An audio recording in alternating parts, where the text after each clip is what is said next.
Гаврил Витальевич Кириллин, министр по внешним связям и делам народов Республики Саха-Якутия, родился 1 мая 1981 года в городе Якутске. Окончил Хабаровский государственный педагогический университет и в 2010 году Дальневосточную академию государственной службы с квалификацией экономист. Выпускник программы «Государственное и муниципальное управление» Института управления при президенте Республики Саха-Якутия. С самого начала трудовой деятельности работает в сфере внешнеэкономических и межрегиональных связей республики. Свободно говорит на английском и китайском языках. С 2012 года возглавлял направление внешних связей и реализации инвестиционных проектов окружной администрации города Якутска. Указом главы Республики Саха-Якутия от 18 октября 2018 года за номером 111 назначен министром по внешним связям и делам народов Республики Саха-Якутия. Имеет государственные награды и звания. Женат, 2 детей.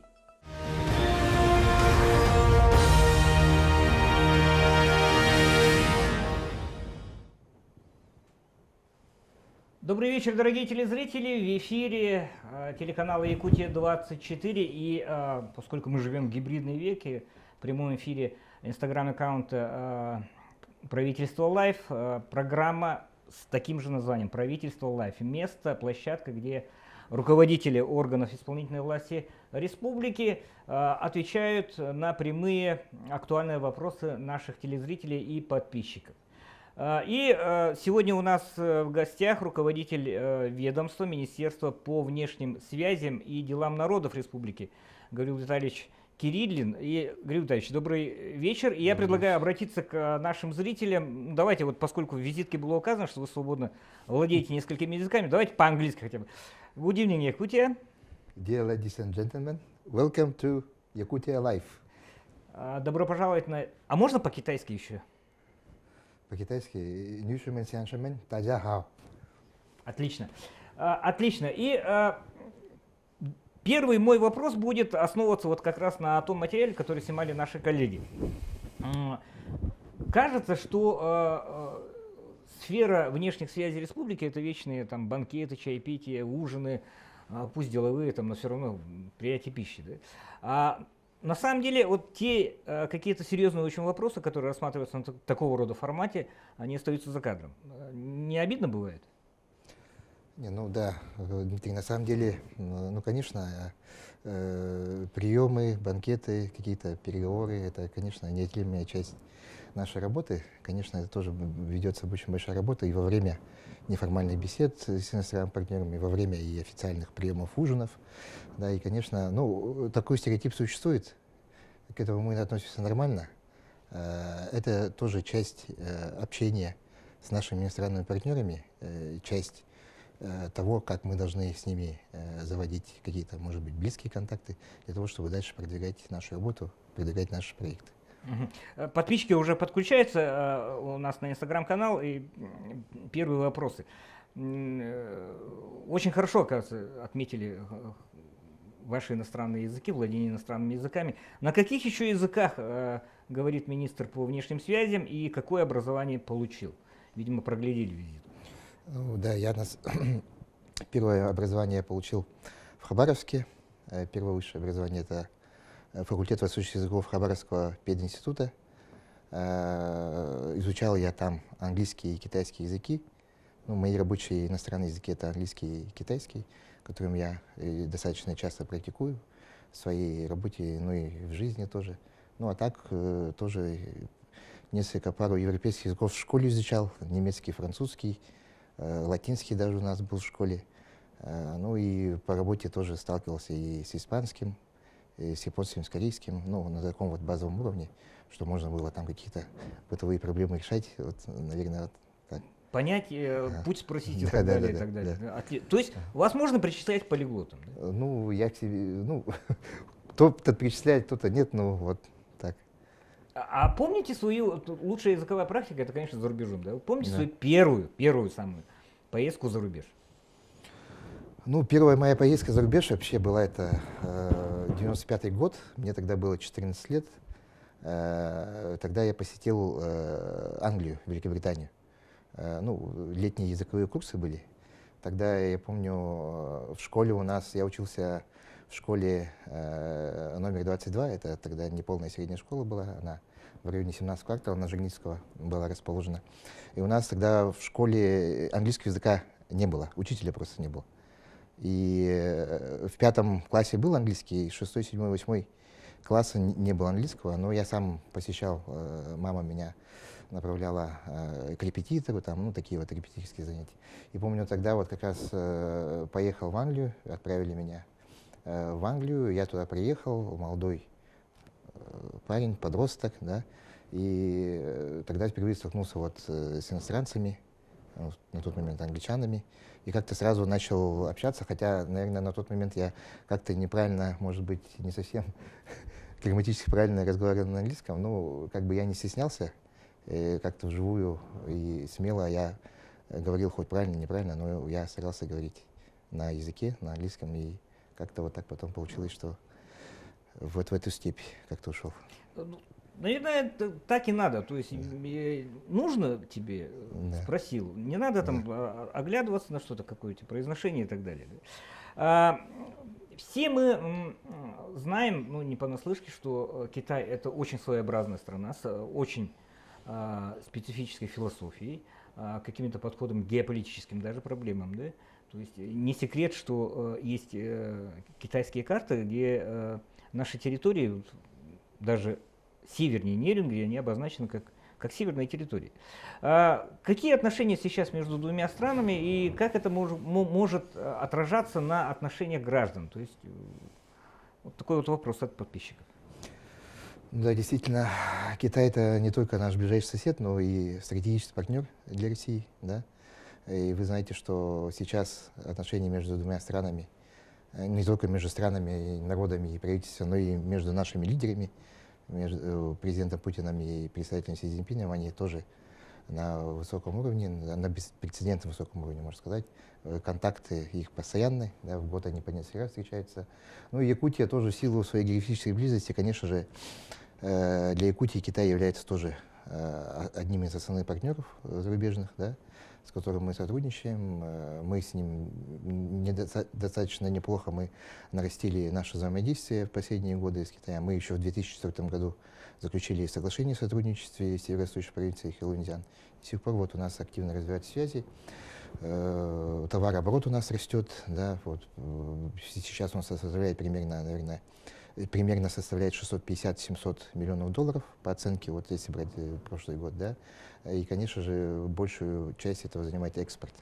То есть китайцы заинтересованы в настоящее время в покупке сырья у нас в республике, да, и в то же время мы тоже заинтересованы в наращивании экспорта уже готовой продукции, что мы сейчас вот как раз работаем над этим в рамках реализации вот нацпроекта, который вот прошлогодние майские указы президента Путина, есть 12-й национальный проект международной кооперации экспорт, в рамках которой мы тоже сейчас ведем работу и проекты сейчас формируем для того, чтобы наращивать наш экспорт уже готовой продукции. Ну, в первую очередь, конечно же, мы смотрим на Китай, так как это большой рынок, на другие страны АТР. Ну и, конечно, мы не ограничиваемся только странами азиатскими. Мы открыты, как и вся внешняя политика России строится на этом принципе, что мы открыты для всего мира и готовы работать на взаимовыгодной долгосрочной основе со всеми странами мира. Вообще, стоит ли обращать внимание, не то чтобы обращать внимание, да, многие вот судят поверхностно. Китай это Алиэкспресс, низкого качества там, продукции и так далее, и так далее. Но не стоит забывать, что Китай это почти что 1500-летняя история цивилизации, да, государственности вернее. Это гигантская территория, которая обладает гигантским потенциалом на самом деле, поэтому вот расклад сил на мировой арене, конечно же, можно сказать, что наша близость к Китаю это наш плюс, но может же быть и минус. Как вот здесь градировать? Ну, действительно, да, Китай это древнейшая цивилизация, да, ну, история Китая насчитывает по разным оценкам от 5 до 7 тысяч лет, да, и то же самое государственность, да, как бы Китая. Соответственно, Китай это третья страна по территории в мире, да, после России и Канады, да, и, соответственно, и население самое большое в мире, да, первое место. Но сейчас, говорят, уже Индия перегнала, но неофициально, да, по населению. Но все равно Китай остается и крупнейшая экономика мира, да, и, соответственно, тут мы смотрим, вот вроде мы рядом с Китаем, наша республика, территориально мы находимся, территория почти, ну, чуть меньше Китая у нас, да, ну, население меньше миллиона, да, и тут тоже, конечно, бывают какие-то стереотипы, что вот, может быть, влияние Китая пойдет дальше, да, заполонят товарами низкого качества, дешевыми товарами, да. Ну, тут, я думаю, опасаться такие не стоит.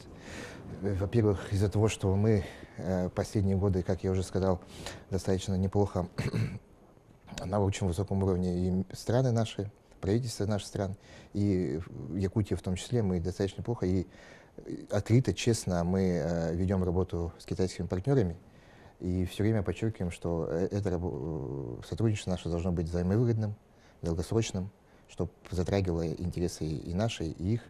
И, конечно же, Россия в этом плане очень сильно и свои национальные интересы отстаивает и не только в отношениях со странами Запада, но и в отношениях со странами АТР. Тут поступают вопросы. Ну, не секрет, что многие переезжают за рубеж и трудоустраиваются там. Какая виза для этого требуется? Вот. Ну да, во-первых, если вы выезжаете или намерены выехать, планируете выехать за рубеж с целью трудоустройства, во-первых, надо заранее об этом позаботиться и, соответственно, оформить необходимый тип визы, да, в ту страну, куда вы выезжаете. Например, если вы с целью трудоустройства, если у вас имеется на руках приглашение от потенциального работодателя, что он готов вас обеспечить работой где-то за рубежом, то, соответственно, вы на основании этого приглашения должны оформить себе визу, позволяющую вести трудовую деятельность в той или иной стране. Потому что бывает, что у нас некоторые оформляют, например, туристическую визу, едут за рубеж, и там пытаются ее переоформить на трудовую. Да, и, соответственно, многие законодательства многих стран это позволяет переоформить туристическую на трудовую, но в большинстве стран это, конечно, не так. Поэтому это будет достаточно сложно, придется вернуться обратно в страну и заново начать уже процедуру оформления трудовой миграционной визы. Какая-то работа ведется по налаживанию связи с диаспорой. Не секрет, что многие, вообще понятие диаспоры, да, оно огромным экономическим, в том числе, потенциалом обладает. Вспомним еврейскую диаспору в Соединенных Штатах, армянскую, да, и другие. А с нашими соотечественниками какая работа ведется в части поддержки связи с Родиной? Ну, у нас, наверное, наши якутяне живут, наверное, присутствуют, наверное, в каждой стране, наверное, мира, ну, за исключением, там, наверное, карликовых маленьких государств. И, соответственно, достаточно обширная диаспора. Ну, конечно, она не такая многочисленная, как вот ты сказал сейчас, еврейская, там, которая может... Исход войны предотвратить. Да. У нас, конечно, они, диаспоры у нас малочисленные, компактные, они все друг друга знают, все друг с другом общаются, проводят свои мероприятия. Да. В этом плане, конечно же, мы ведем тоже в рамках работы нашего министерства, в рамках нашей компетенции, работу по поддержке соотечественников, проживающих за рубежом. Это работа в части, касающейся поддержки проведения и организации мероприятий. Например, мероприятия с целью сохранения, пропаганды своего языка, культуры, традиций своего народа. Да. Но мы, якутян, определяем это не только вот этнические якуты или там русские, ну вообще все выходцы, которые когда-либо жили в Якутии, были связаны с Якутией. Да. И мы такую работу ведем, мы каждый год ежегодно помогаем им проводить ИСЭХи за рубежом. Да. В этом году, например, у нас будет европейский ИСЭХ в городе Рига. Да, в Китае, в Монголии проводится ежегодно, да, в Новой Зеландии сейчас вот тоже появляется у нас диаспора, да. И мы, конечно, с прошлого года уже запустили пилотный проект по созданию некого объединения наших якутян, проживающих за рубежом. Мы сейчас ведем активное анкетирование, запустим в этом году портал соотечественников, проживающих за рубежом. Те соотечественники, те люди, якутяне, которые живут за рубежом и которые готовы работать, как сказать, во благо республики, помогать республике, чем они могут. А в целом, вот вы как оцениваете вообще процесс вот этот миграционный? То есть у нас и так в республике мало населения, да? А тут еще люди, ну, понятно, что в поисках лучшей жизни выезжают за рубеж. Вы в целом как относитесь к этому? Как гражданин, как человек? Не, я отношусь к этому... Запретить, конечно, нельзя.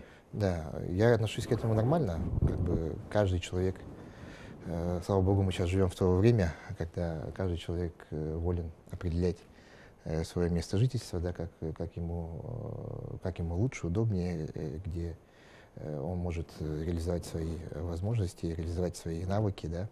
Я совершенно спокойно к этому отношусь, но другое дело, конечно же, якутяне чем отличаются вообще во всем мире, что якутяне чувствуют всегда связь со своей малой родиной, с Якутией, да, и всегда стараются быть в курсе событий, что происходит в Якутии, да, всегда стараются выходить на связь и то же самое пропагандируют свою традицию, культуру и в зарубежных странах. Это вот на примере любой диаспоры можно взять, вот той же у нас есть многочисленная диаспора в Канаде, в Турции, в европейских странах, да, вот в Новой Зеландии, я сказал, в Китае у нас больше 300 студентов и людей, и якутян, которые там работают постоянно, да, они вот постоянно вот такой вот, у них, как говорится, такая здоровая тоска по родине всегда ощущается.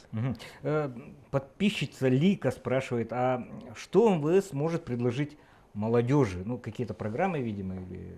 Ну да, мы с молодежью тоже работаем. Мы, например, наверное, слышали про республиканский конкурс «Будущий дипломат», который мы ежегодно проводим совместно с представительством МИД России в городе Якутске в лице Дьяконова Николая Васильевича. Да, это была его инициатива как раз. В этом году мы проводим в 13 раз этот конкурс «Будущий дипломат». Он проводится среди старшеклассников, но с 2017 года сделали еще младшую группу, 7-8 классы. И, соответственно, там уже за весь период, вот за все время существования этого конкурса, наверное, порядка 5000 учеников прошло через него. То есть были как-то затронуты этим конкурсом, подавали заявки, участвовали, там, писали эссе и так далее, участвовали в различных конкурсах, да, и, соответственно, победители этого конкурса, они получают достаточно неплохие поощрения в виде там обучения целевого места в дипломатической академии у нас в Юго-Восточном университете. Ну и также мы в прошлом году вместе с Ассоциацией российских дипломатов, тоже по инициативе представительства МИД в городе Якутске, реализовали проект «Сказки народов Якутии», который вот уже сейчас мы его издали вот в конце года, и вот на днях 3000 книг этих с Москвы мы должны перевести, и уже будем распределять по школам, по библиотекам. Это что касается вот работы с подрастающим поколением. Хорошо.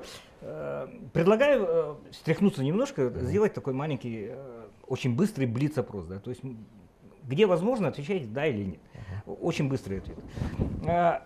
Вы полиглот, какой язык у вас хромает? Ой. Наверное, ну, китайский, наверное, так как он сложный язык. Более сложный, да. Какую страну предпочитаете из тех, в которых побывали? То есть, какая страна больше понравилась? Ну, я не буду говорить про Россию и Якутию, я скажу об иностранном государстве, да? Да. Ну, мне понравилось, наверное, впечатлила меня больше Япония и Греция. Ваш любимый фильм? Ну, такого какого-то нет. Мне нравятся исторические, фэнтези, фантастика. Вот такие какие-то фильмы. Ну, «Храброе сердце» я могу назвать, наверное. «Храброе сердце», отлично. Да. Какая фобия у вас существует? Чего боитесь? Честно, я боюсь с детства грызунов. Мышей. Что раздражает в людях? Наверное, медлительность. Медлительность. Что вы лично делаете по дому? Моете посуду там или... Иногда мою посуду, загружаю ее в посудомойку или мою в раковине. 21 век, товарищи. Посудомоечные машины есть. Не надо такие вопросы. Читаете ли книги в оригинале? Ну, стараюсь читать, да, стараюсь. Можете ли спеть одну строку из какой-либо песни? Из песни? Да. Из любой? Из любой. Расцветали яблони и груши. Отлично, хорошо. Есть ли вредные привычки? Вредные, ну, таких вредных, совсем вредных нет, наверное. Я, может быть, люблю вкусно поесть, что сказывается. Это не вредная привычка, это скорее норма жизни, да, у нас на севере. Дрались ли вы когда-нибудь? Да. Что считаете своим лучшим профессиональным качеством? Наверное, умение выслушать людей, собеседника. Кто или что делает вас счастливым? Меня, во-первых, делает и счастливым моя семья и моя работа. Отлично. Хорошо. Блиц-опрос пройден на ура, и тут начинают поступать опять вопросы. Да? Немножко путают, видимо, люди. Почему МВС, пишут, не занимается привлечением иностранных туристов в Якутию? Ну, мы над этим тоже работаем, но, конечно же, тут у нас мы работаем в тесной взаимосвязи здесь с Министерством предпринимательства, торговли и туризма. Непосредственно в чьей компетенции находится развитие туризма республики. Соответственно, мы сейчас вот то же самое, как я сказал про национальный проект, есть национальный проект тоже, как я уже сказал, международная кооперация и экспорт. В рамках этого у нас стоит цель увеличить объем оказания, то есть объем экспорта туристических услуг. Мы над этим в тесной связи с Минпредом нашим работаем. И, конечно же, в этом плане есть свои факторы, которые тормозят нашу работу. Это, во-первых, неразвитость туристической у нас инфраструктуры, да, отсутствие каких-то привлекательных, хороших, внятных и по цене доступных туристических продуктов, которые предлагаются на нашем рынке, да, для, во-первых, в первую очередь для иностранцев. Но над этим мы работаем, у нас есть определенные планы. Я думаю, мы совместно уже с этого года, я думаю, на ближайшем каком-то одном большом мероприятии мы представим все-таки нашу туристическую Якутию, и чтобы к нам иностранный турист все-таки ехал. У вас сложно сочиненное такое название ведомства, да, Министерство по внешним связям и делам народов. Вот давайте вот коснемся делов народов. Да. Понятно, что есть очень большое количество национально-культурных объединений, которые казахская община, там, татарская и прочее. Да? Вот как с ними, какие меры предпринимаются для улучшения работы вот с этими общинами? Ну да, у нас на самом деле действительно в республике более 75 национально-культурных объединений действует. Ну, это уже, то есть, официально зарегистрированных. То есть они все объединяются по национально-культурному признаку. Да? Вот мы сейчас упомянули казахскую диаспору, киргизскую диаспору, татарскую. Да? Соответственно, таких у нас национально-культурных объединений, ну, что мы называем диаспорой, да? 75 штук по республике Саха-Якутия. И, соответственно, это люди, которые представлены в этих диаспорах. Люди — это не только вот приехавшие вот год, два, три назад, да, или там трудовые иммигранты, да, ну, там основную, конечно, активную роль в них играют это те люди, которые приехали к нам и живут более 20-30 лет, которые здесь родились, да, ну, конечно, представляют они как бы разные этнические группы. Да? Соответственно, наше министерство по внешним связям и делам народов является тем органом цивильной власти, который реализует государственную национальную политику у нас в республике. И, соответственно, в этом плане мы ведем тоже большую достаточно работу. У нас существует Совет по национальной политике, у нас в министерстве есть своя комиссия по гармонизации межэтнических отношений. Да? Реализуем различные планы по реализации тех же программ по гармонизации межэтнических отношений. Да? И достаточно большую работу ведем. В этом плане, конечно, нам помогают и наше подведомственное предприятие «Дом дружбы народов» имени Алексея Алексеевича Кулаковского, да, при котором существует ресурсный центр по межнациональным отношениям. Да, и, соответственно, работа постоянно ведется. Мониторинг межнациональных отношений — это система, которая внедряется у нас в республике с помощью Федерального агентства по делам национальностей. Ежегодно мы большое количество проводим семинаров, обучающих семинаров для муниципальных служащих, для государственных служащих, которые задействованы в сфере межнациональных отношений. Ну и для диаспоры тоже мы проводим такие мероприятия в постоянном контакте, постоянно мы с друг другом коммуницируем в целях предотвращения каких-то, может быть, экстраординарных случаев, каких-то конфликтов. Вот насчет этих чрезвычайных ситуаций, вот давайте приведем пример. Представитель какой-либо диаспоры совершил преступление. Ваше ведомство может ли помочь, допустим, тем же правоохранителям и так далее, быстрее выйти на земляков, на родственников, возможно, подозреваемых, контакты какие-то неформальные, скажем так? Не, ну, конечно же, у нас в последнее время, ну, большой вообще же, как бы сказать, резонанс вызывают преступления, совершенные, ну, скажем, мигрантами, да. Может быть, они в общей доле всех преступлений, конечно, они занимают это маленькую часть, да, нишу, эти преступления, маленькую долю, да, меньшую достаточно, да. И, соответственно, ну, они вызывают резонанс, и поэтому, как бы, все у нас на виду, в СМИ это очень сильно поднимается такая тема, да, и информируют население об этом, да, очень так сильно. Конечно же, мы в этих случаях, у нас есть уже, как бы, наработанные схемы, как мы действуем в данных случаях, да. Мы, во-первых, у нас есть комиссия по противодействию экстремизму, есть комиссия по нормализации межэтнических отношений. Мы, конечно же, тут быстро всеми, ну, где состоят в том числе правоохранительные органы. Но если, конечно, если там какие-то такие тяжелые, как сказать, уголовные преступления, да, конечно же, тут это дело следственных правоохранительных органов. Да. Но в этом плане мы, конечно, тоже помогаем и с диаспорами отрабатывать, и с родственниками отрабатывать. И к нам достаточно часто обращаются по таким вопросам. Мы в этом плане есть контакт. Пусть поменьше будет таких обращений. Нет, ну, да.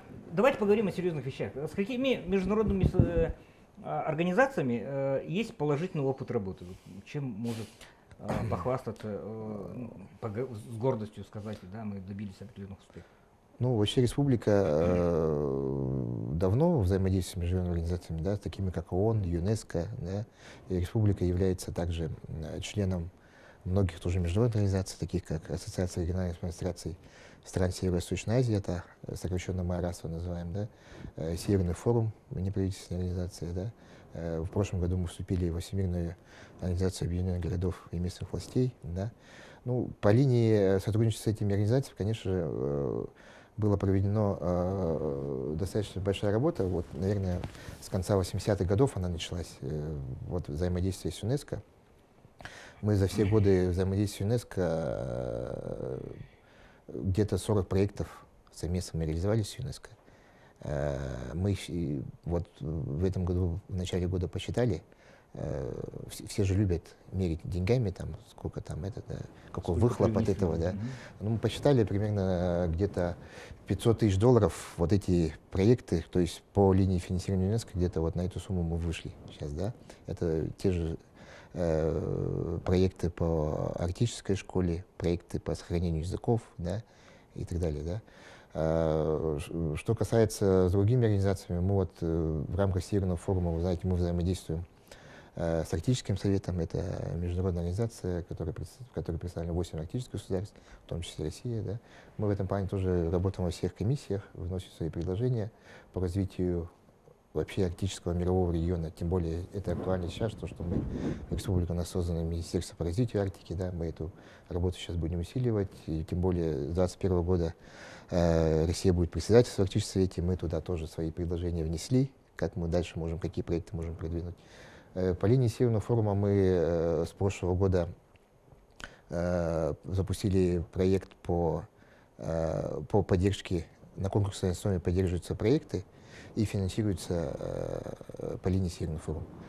И, соответственно, мы в прошлом году, наши 3 проекта были отобраны, и тоже мы сейчас выходим на финансирование. В этом году мы осенью проведем Северный форум по устойчивости, по устойчивому развитию, то есть на те средства, которые были получены по результатам этого конкурса. Спасибо за развернутый ответ. Очень быстро, да? Давайте все-таки на легкой ноте закончим. С чем ассоциируется Якутия за рубежом? Вот буквально в 2 словах. Ну, в первую очередь, холод и, наверное, малонаселенность. Потому что мы вот с иностранцами встречаемся, они говорят, вот как у вас холодно, как у вас там мало народу, как вы там живете. А мы приезжаем, приезжайте в Якутск. Он приезжает в Якутск и просто ошарашен тем, что тут совсем иная картина, да? Большой город, современные здания, совершенно иная картина, они вот так удивляются очень сильно. Спасибо, Григорий Витальевич, что отвечали на наши вопросы, на вопросы наших подписчиков. Неотвеченные вопросы вы увидите в очень скором времени, уже непосредственно от министра, в Инстаграме. Увидимся на следующей неделе.